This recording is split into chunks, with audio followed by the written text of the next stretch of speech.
भीमा कोरेगाव शौर्य दिनानिमित्त मानवंदना देण्यासाठी राज्यभरातून देशभरातून अनुयायी भीमा कोरेगाव येथे येत असतात।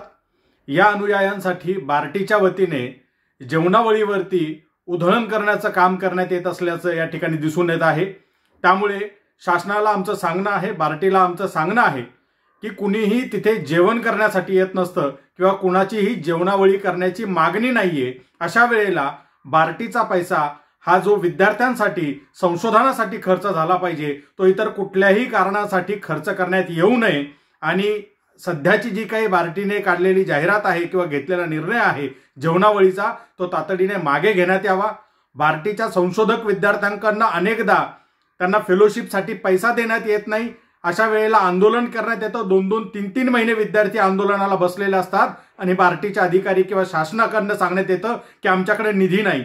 विद्यार्थ्यांसाठी असलेली संस्था ही विद्यार्थ्यांना निधी नाही असं सांगते, मात्र दुसरीकडे जेवणावळीवरती खर्च करते।